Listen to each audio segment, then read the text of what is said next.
A couple years ago, you came out and defended Kirk Cameron when he made comments about gay marriage, and you essentially told Rosie O'Donnell that you supported gay marriage.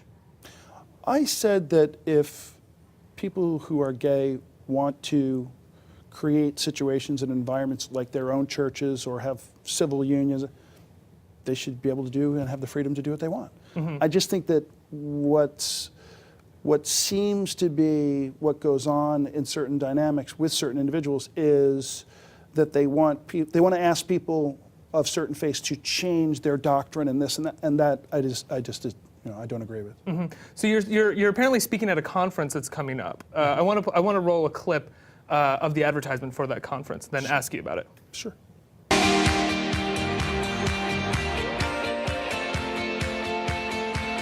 Hey guys, McCray Game here. Hope for Wholeness Network, Rising from the Ashes upcoming conference is just around the corner. So what's this conference about? Well, our message is about freedom from homosexuality through Jesus Christ. We are about discipling men and women, young and old, that struggle with or affected with the issue of homosexuality. I came out of the lifestyle 23 years ago, and I am still amazed at how when I'm at an event and somebody asks, who knows somebody who it struggles with or is homosexual, almost everybody's hand goes up. Whether you know it or not, you have someone in your life that is affected by or deals with this issue. And to encourage you, Stivен Bolduin is going to have an amazing message. So I guess my question to you after watching something like that is, what is your message for the people at the Rising from the Ashes conference, which their main agenda is to prove that you can essentially pray the gay away? I wouldn't say that my message is you can pray the gay away. McCray has his ministry. Mm-hmm. He's somebody that was actively living in the gay lifestyle, and in his testimony says that I knew all along it wasn't who I was, and came out of it and got married to a woman and has kids and is back living a heterosexual lifestyle. Specifically, I wanted to be involved because I thought it was an opportunity, and I've met a lot of folks in the filmmaking community that actually have come up to me and said, like, you know, Stephen, I know you're a Christian and I'm struggling because I don't know where I'm at in my sexuality. Mm-hmm. And it's kind of wild as a person in ministry to have people ask me that question. And literally some of my best friends in the world are gay, and they know I'm an evangelical, and I know they're gay, and we love each other and respect each other in that way. So as much as that promo kind of seems a little bit forceful. Well, I mean, their tagline is something along the lines of reversing homosexuality through the teachings of Jesus. I mean, I'm sure, I mean, you know, you're friends with Rosie O'Donnell. You've talked about your relationship to the gay community before, and I've always found you to be very open and honest about it. Absolutely. And also very open to the gay community. And I'm wondering if sometimes, if it's difficult for you within the evangelical world to sort of have relationships within the gay community that sort of seem to be directly opposed to those kind of teachings and messages.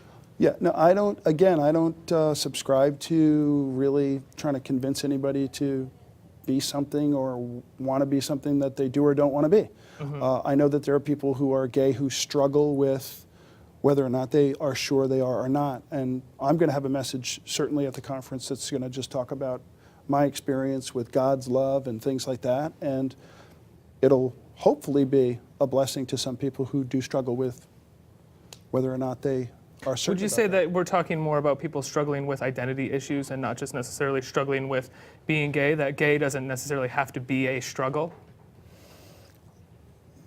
I wouldn't know the difference. You know, I'm no rocket scientist over here, but or do I know enough about the psychology of it?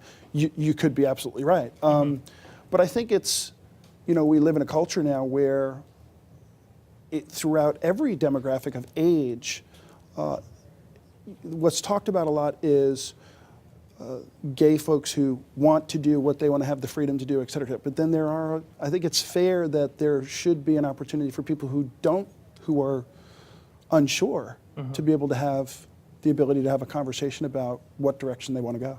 Do you worry, though, that the forcefulness of something like what we just saw doesn't necessarily help someone make a decision beneficial towards them? It pushes them towards one decision? No, I don't, because I don't think, you got to be there to understand it, and it's a free, open opportunity. So surely the fact that the number of people that are undecided are showing up in their own free will, I mean, I think that speaks for themselves, for itself. But don't get me wrong. No, I'm not getting you wrong at all. No, but there are I Christians. hope you don't feel that, There are Christians who do get a little, they do it wrong. Right. They do it wrong, and to a large degree in America in the 60s and 70s, there was a big evangelical message that I think misrepresented the true experience, and that's why I'm grateful now to hopefully have an opportunity to just be me and be lighthearted and loving and try to communicate the journey that I'm having in a way that makes people laugh more than anything.